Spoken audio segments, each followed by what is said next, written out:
A user on Twitter at Oleglod asked for a tutorial on layers and on curves. So I set up this little scene and hopefully this will come out okay. So first let me come in with my iPhone and just take a picture of this setup.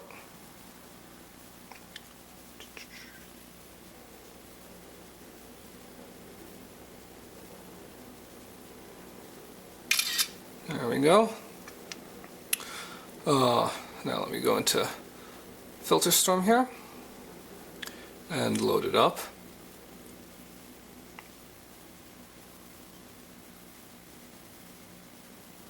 Okay, so let's bring up the curves tool. So the way curves work is it's a graph, and along the x-axis from dark to light we have basically the where the pixels are in the original folder, photo, like how the histogram displays it. So that's how many pixels there are at, say, 10% brightness, and that's how there are at, say, 90% brightness. And on the y-axis is the resultant brightness of a pixel. So it's a perfect diagonal line to begin with, because something at 50% brightness in the initial picture is going to result in 50% brightness in the resulting picture. So if I push it up, the picture gets brighter because now something that was originally 50% is going up to, say, 70%. If I pull it down, what was originally 50% is now, say, 25%. So if I pull it down on the bottom part of the image and push it up on the top part of the image, I'm making what's dark darker and what's bright brighter. That's increasing contrast. So I can do that on various parts of the image and set contrast for various brightnesses on the image. So say if I want to focus on the tea leaves here, I could set the curves such that the contrast is what we want on the leaves themselves. Now if I hit the brush button, I can simply apply that on top of the tea leaves here.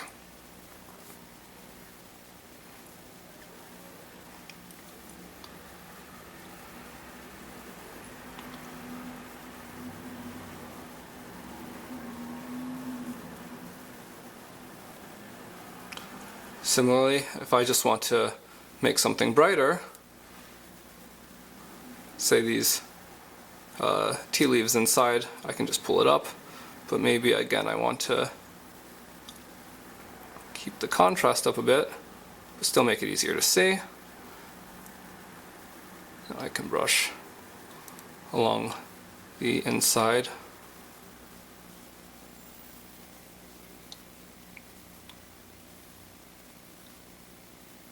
Like that.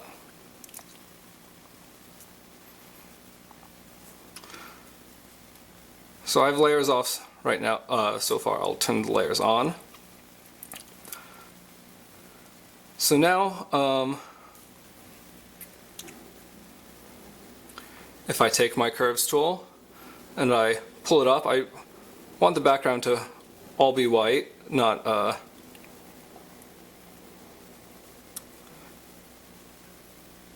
close to white, but I want it to just be plain white. So I can set the curves to just blow out the highlights completely, and I can mask that on.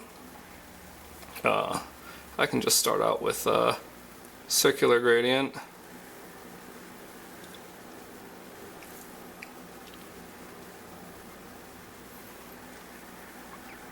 It actually isn't too terrible. If I want to see how the mask actually appears, it's like that. So I can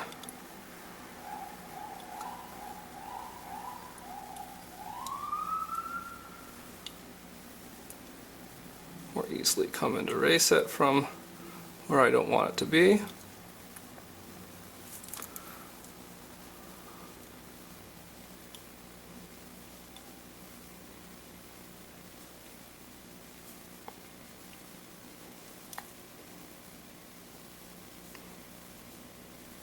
And I can switch back to show what the resultant image looks like. Now I have this black area here I can get rid of. Oops, bumped that. Now we can see in the layers,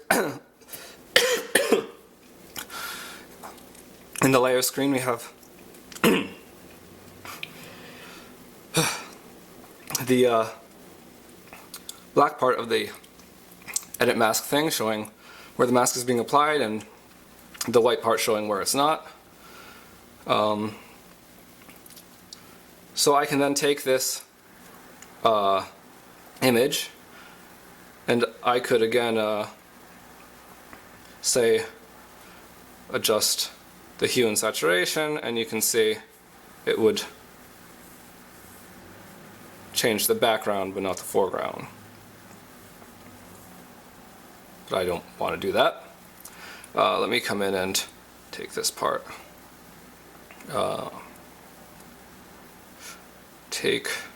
I'll just take my clone tool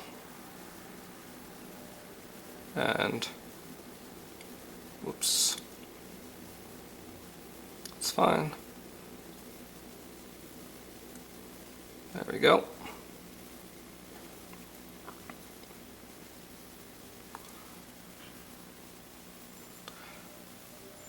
So there's more I can do with layers. I could duplicate this layer and let's just make it oops.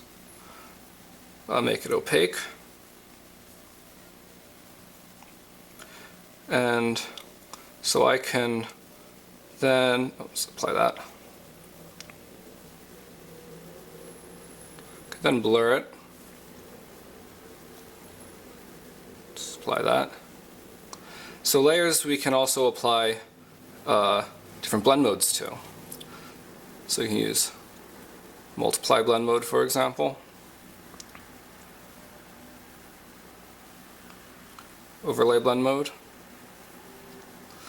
It gives various effects depending on which one you choose. Or if you can return to the normal blend mode, and I can set the opacity. I would just make it look soft by having a blurred layer that's partially transparent.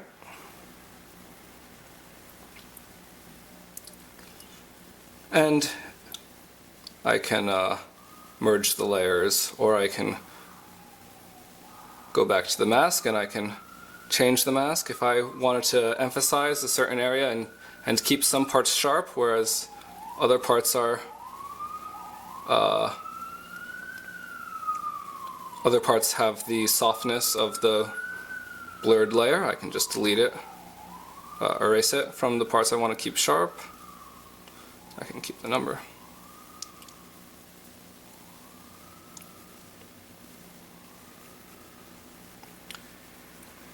Like that. Hopefully that's easy to see from this video. I was completely off the cuff, so I didn't plan it out, and it may not be the most clear video in the world, but I hope that helps.